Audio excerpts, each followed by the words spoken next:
John's ആശുപത്രിയുടെ ദുരന്ത നിവാരണ സേനയുടെ പ്രവർത്തനം മാതൃകാപരമായി മാറി. പുല്ലുപാറ, പരുന്തുപാറ, മക്കുഴി എന്നിവിടങ്ങളിലാണ് ദുരന്ത നിവാരണ സേന സൗജന്യ വൈദ്യസഹായം എത്തിച്ചത്.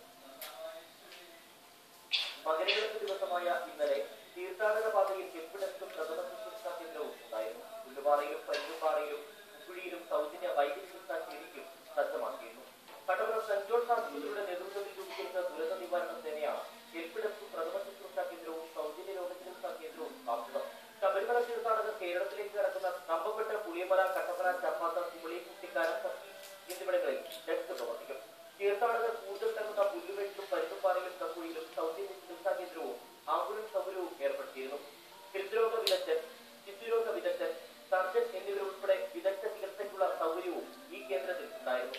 പിന്നെ ഇവിടെ വേറെ 2 ടീംസ് ഉണ്ടായിരുന്നു, മെഡിക്കൽ ടീംസ്. പക്ഷെ ഞങ്ങളുടെ പ്രത്യേകത എന്ന് പറഞ്ഞാൽ ഡോക്ടർ മാത്രമല്ല, സ്റ്റാഫ് മാത്രമല്ലാതെ തന്നെ വോളണ്ടിയേഴ്സ് ആയിട്ടും ഇങ്ങനെ സഹായിക്കാനായിട്ടും ട്രെയിൻ ആയിട്ടുള്ള വോളണ്ടിയേഴ്സ് ഇവിടെ ഉള്ള ആൾക്കാരെല്ലാം ഞങ്ങൾക്കൂടെ ഉണ്ടായിരുന്നു. അപ്പോൾ അതിന്റെ പ്രത്യേകത എന്ന് പറഞ്ഞാൽ ഏതെങ്കിലും പ്രശ്നം വന്നാൽ ഇവർക്ക് പേഷ്യന്റ് എങ്ങനെ കൊണ്ടുവരണം, ഒരു കോംപ്ലിക്കേഷൻ അത് എങ്ങനെ കൊണ്ടുവരണം, ഇല്ലെങ്കിൽ ബുദ്ധിമുട്ടായിട്ടുണ്ടെങ്കിൽ എങ്ങനെ അതിനെ അറ്റൻഡ് ചെയ്യണം, എങ്ങനെ അതിന്റെ ഫസ്റ്റ് ഒക്കെ ചെയ്യേണ്ട കാര്യങ്ങളാണ്, അതെല്ലാം ഇവർക്ക് അറിയാം. ഹെൽപ്പ് ഡെസ്കിൽ നിന്ന് ശബരിമലയിലെ ക്രമീകരണങ്ങൾ സംബന്ധിച്ചും ആശുപത്രി, police station, bank, petrol bunk എന്നിവ സംബന്ധിച്ച വിവരങ്ങളും ലഭ്യമാക്കി. ദുരന്ത നിവാരണ സേനയുമായി ബന്ധപ്പെട്ട ഫോൺ നമ്പറുകൾ വഴിയിലും പ്രധാന കേന്ദ്രങ്ങളിൽ